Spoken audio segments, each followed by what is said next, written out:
우주에서는 거대한 천체 사이의 중력 상호작용으로 무수히 많은 예측 불가한 환경이 발생할 수 있다고 합니다. 이런 우주적 현상을 소재로 한 SF 소설이 넷플릭스로 드라마화 되었다고 하는데요. 이 작품은 어떤 작품일까요? 안녕하십니까? 아제너드 오 작가입니다. 안녕하세요. 아제너드 투디입니다. 오늘은 어떤 이야기를 해주실 건가요? 예. 이번 달에 넷플릭스 드라마로 각색되어서 방영 예정인 중국의 류추신 작가의 유명한 SF 소설 삼체에 관한 이야기를 한번 해볼까 합니다. 그 삼체가 중국 소설의 원작이었군요. 예. 좀 생소한데요?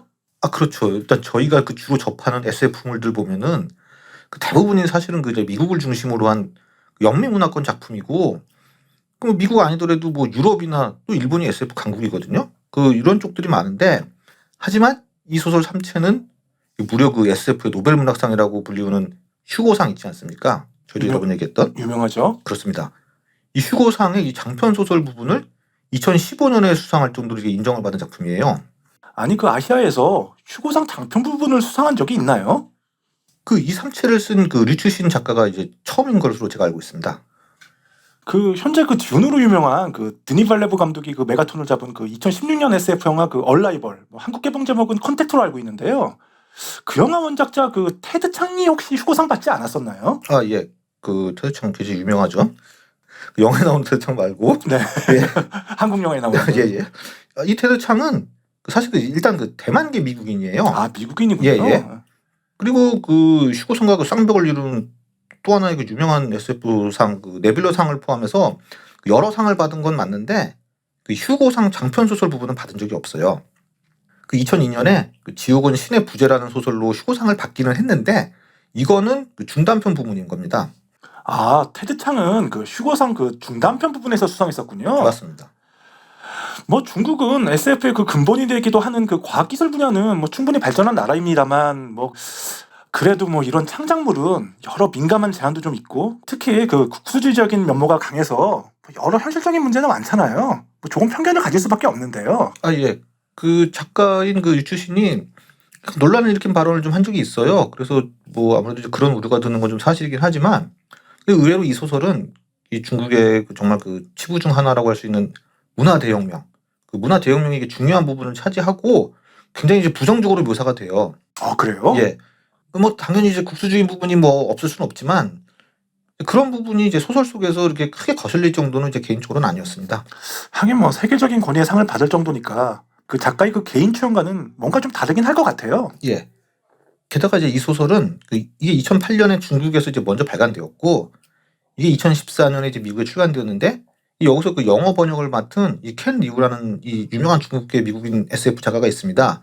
이 사람도 휴고상과 네뷸러상을 이제 모두 수상한 경력이 있는 사람이에요. 유명하군요. 예.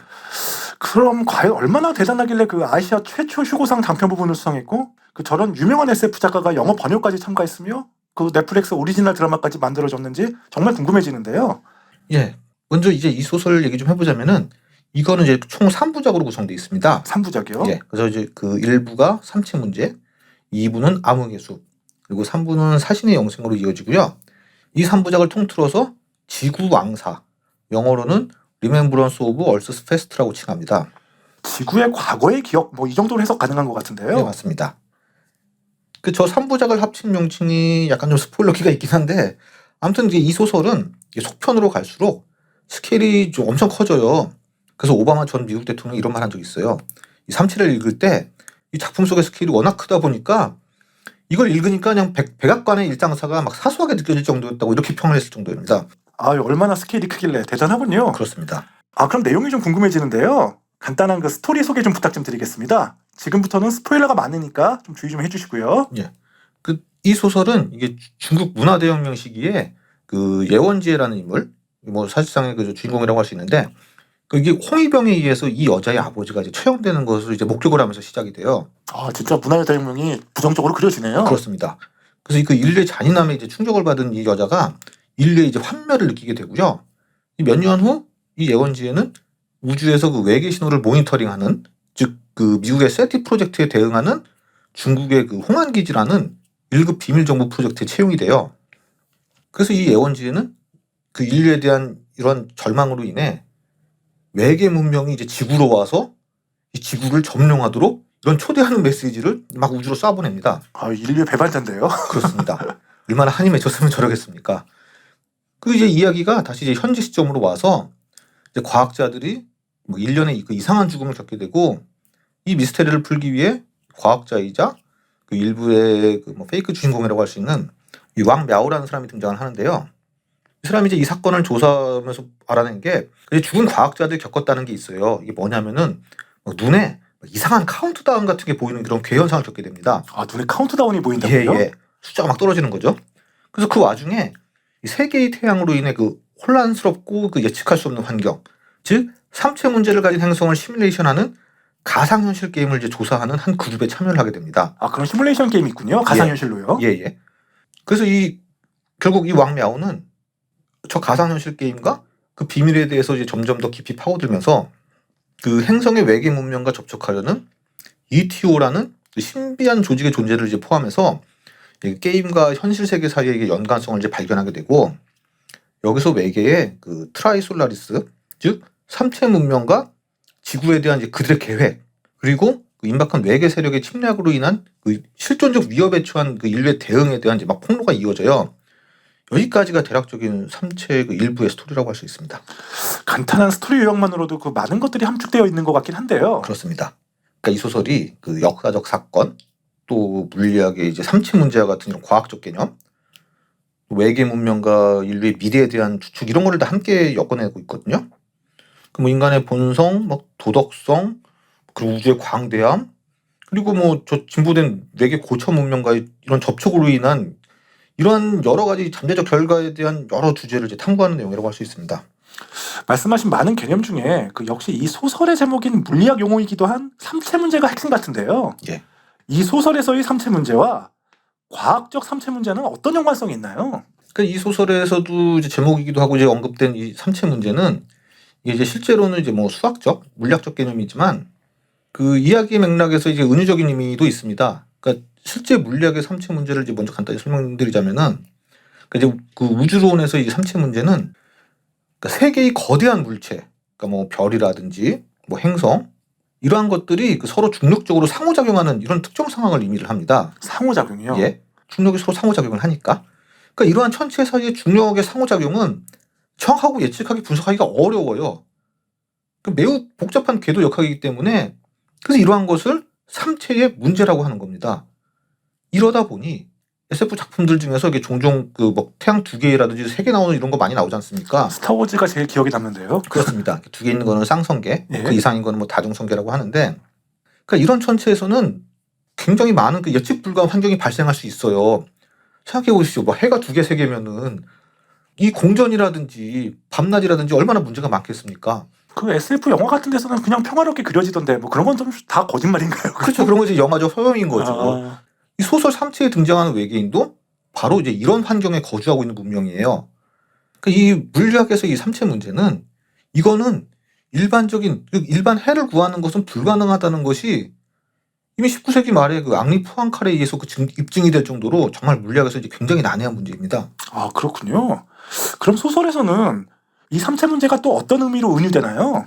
이 소설에서 이 삼체 문제는 이런 그 과학적인 거나 이런 수학적 그런 걸 넘어서서 어떤 은유적 의미를 갖고 있냐면은 인류와 외계 문명이 직면한 이제 근본적인 도전과 또 이제 불확실성을 이제 표현하는 내용으로 이제 확장이 돼요. 삼체 문제 자체도 풀기가 어려운 문제니까요. 그렇죠.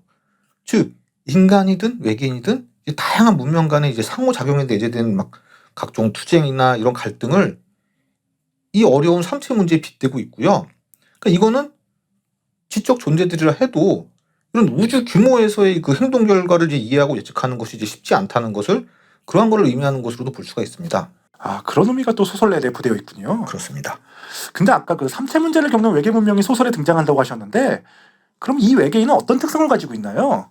이 소설 삼체에 등장하는 이제 외계인은 이 트라이솔라리스라고 하는 이제 삼중 항성계로서 그러니까 태양이 3개 있는 거거든요. 태양이 3개나 예, 있어요? 예. 이런 외계 문명입니다. 즉 그 거기서 하는 이제 그 삼체인을 말하는데요. 그러니까 태양이 3개이기 때문에 이 삼체 역학이 적용되어서 자세히 보면은 그러니까 태양이 3개에다가 이 거주하는 핵성까지 감안하면은 사체 문제로 볼 수 있어요. 아, 그래요? 예. 그러니까 이거는 단순한 뉴턴 역학으로는 낮과 밤도 이거를 어떻게 정의할 수가 없고, 따라서 그 자연 현상을 그 체계적으로 이해하는 과학이 제대로 발달할 수가 없어요. 그런 환경에 거주하고 있는 거죠. 그럼 굉장히 문명이 발달되기 힘들 것 같은데요. 그렇죠. 살기 자체가 힘들었는데 언제 문명이 발달하겠습니까? 언제 태양이 뜨고 언제 해가 질지 이거 자체가 굉장히 복잡한데, 게다가 이 세 개의 태양이 막 모두 뜨는 시기에는, 그러니까 태양이 하나만 떠도 우리 한여름엔 엄청 더운데, 적도도 덥고요. 그렇죠. 세 개가 동시에 뜨면은 이 행성의 대기가 아주 고열로 타올라게 돼서 모든 것이 멸망하게 됩니다. 그래서 주기적으로 문명이 리셋돼요. 최악의 조건인데요. 그렇습니다. 그러니까 이러한 환경에서 그러니까 이들은 이렇게 열기가 뜨거운 이 고열기에는 가사 상태에 들어갔다가 온도가 낮아지는 저온기에 깨어나고, 자신들의 이제 신체 자체가 일종의 그 광학 부품 역할을 하게 돼서 광통신으로 의사소통을 하게 되고, 그런 광학 컴퓨팅으로 문명을 이룩한 정말 그 특이한 그 규소 형태의 지적 생명체로 진화를 합니다. 또 저런 식으로 진화가 가능하네요. 그렇습니다. 그렇지만 이들 역시 그 행성을 뒤덮는 그 3개 태양의 그 고열 환경을 완전히 막을 기술력을 갖추지는 못했고, 그러다 보니 대신 항성 간 이민선을 제작해서 좀 더 살만한 다른 항성계를 찾아 이주할 SF 영화에 많이 나오는 이런 계획을 세우게 되죠. 듣다 보니까 정말 그 가혹한 환경에서 발전된 외계 문명이네요. 그렇습니다.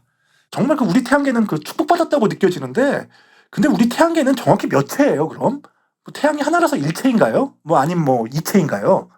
일단 그 우리 태양계는 일반적으로는 이제 다체 시스템으로 취급이 돼요. 즉 2개 이상의 거대한 물체가 중력적으로 이제 상호작용한다는 의미인데요. 그러니까 일단 우리 태양계는 태양이 있고 8개의 주요 행성, 외행성, 명왕성 다 포함하고 수많은 달, 소행성, 그리고 태양계 돌고 있는 해성 등 여러 가지 기타 천체로 구성되어 있지 않습니까? 그건 그렇죠. 그럼 이제 이러한 각 천체 사이의 중력 상호작용은 각 천체가 다른 천체의 궤적과 행동에 영향을 주게 되는 이제 복잡한 시스템이에요. 하지만 그 일반적인 상황을 보면은, 특히 그 태양 주위를 도는 그 행성의 움직임이나 그 행성 주위를 도는 달을 연구할 때는 다른 물체의 중력 영향은 이제 무시할 수 있거든요. 무시할 수 있어요? 그렇습니다. 예를 들어서 태양을 도는 지구의 궤도 운동이나 지구를 돌고 있는 달 궤도 운동이나 이런 거 계산할 때, 이럴 때는 다른 행성이나 그런 거에 대한 중력 효과는 이제 상대적으로 작고, 그렇기 때문에 단 2개의 이체 문제로 이제 근사화될 수가 있는 거예요. 한마디로 말해 우리 태양계는 수많은 천체 사이의 중력 상호작용을 포함하는 여러 다체 시스템이지만, 그 안에서 정말 특정화된 단순화된 시나리오는 특정 분석 및 계산을 위한 이체 문제로 처리가 될 수 있는 거예요. 즉 지구가 태양을 도는 공전을 할 때는 나머지 행성에 미치는 영향은 정말 미미하니까 지구와 태양의 이체 문제로 계산을 하는 거고, 지구를 도는 달도 지구와 달의 이체 문제로 이제 계산할 수 있는 거지만, 그렇지만 정말 정확한 예측을 위해서는 이것도 다체 역학의 복잡성을 이제 고려해야 될 때는 있습니다. 그 태양 같은 그 항성 해소를 기준으로 몇 채 문제로 이렇게 단순화시키기는 힘든 거군요. 그렇습니다. 사실은 이 태양계는 이 태양이라는 게 또 엄청난 질량을 차지하고 있기 때문에 다른 거에 대한 이제 운동을 크게 고려할 필요가 없거든요. 하지만 아까 얘기했던 그런 쌍성계나 다중성계는 서로 질량이 비슷한 큰 태양이 2개이기 때문에 엄청난 계산이 복잡해지는 겁니다. 그 단 2개의 태양과 같이 얽혀있는 행성에 대한 궤도 같은 거를 계산을 하려면은. 그렇게 되는 거군요. 우리 태양계는 다행인 게, 사실 우리 태양만한 질량을 가진 이런 시스템에서는 이렇게 하나만 있는 경우가 드물어요. 보통은 대부분 이 정도의 질량을 갖고 있는 태양이 있다 그러면은 쌍성계나 그 이상의 다중성계인 경우가 많습니다. 우리 태양계는 어떻게 보면 참 다행인 거죠. 저런 사실들 종합해 보면은 태양계, 그 중에서도 이 지구가 얼마나 정말 이 생명체의 온화한 환경인지를 알 수 있는 거죠. 이러한 사실을 기반으로 해서 정말 지구처럼 이제 복잡한 생명체를 가진 행성은 정말 이거는 예외적인 거고 정말 드물고, 이런 복잡한 그 외계 생명체는 우주 전체를 통틀어서 이거는 정말 드물게 나타날 가능성이 높다고 하는 그 희귀 지구 가설, 이런 주장을 하는 사람들도 있습니다. 아이고, 말씀 듣다 보니까 지구에 대해서 다시 한번 고마움을 느끼게 되는데요. 그렇습니다. 정말 다행인 건데, 결론적으로 이 소설은 인간의 이제 지식의 한계와 과학적 탐구의 복잡성, 그리고 우주의 진리와 의미에 대한 탐구, 그리고 이제 그 선진 문명과의 만남으로 인해 생기는 그런 윤리적 딜레마와 그에 관련된 주제를 이제 고찰하면서 이 삼체 문제의 이제 실제 과학적 개념과 또 그거에 대한 이제 은유적 의미를 이제 서로 엮어가지고 우주에서 그 인류의 위치와 또 다른 지적 존재와의 소통, 그리고 이제 그 공존의 과제에 대해서 이제 뭐 심오하게 그 뭐 철학적, 과학적 이런 사변적인 질문에 대해 얘기하는 내용이라고 할 수 있습니다. 알겠습니다. 오늘 말씀 잘 들었습니다. 오늘은 그 2015년 휴고상을 받았으며 이번 달에 그 넷플릭스 오리지널 드라마로 방영 예정인 SF 소설 삼체에 관한 이야기를 한번 나눠봤습니다. 흥미로우셨다면 좋아요와 구독 좀 많이 눌러주시고요. 저희는 다음 시간에 더 좋은 영상으로 찾아뵙겠습니다. 지금까지 아제너드였습니다. 시청해주셔서 감사합니다. 감사합니다. 자, 영상 유익하게 감상하셨는지요? 다음 시간에 더 재미있고 유익한 영상으로 찾아뵐 것을 약속드리며 좋아요와 구독 부탁드리겠습니다. 지금까지 아제너드였습니다. 편안한 일상 되세요.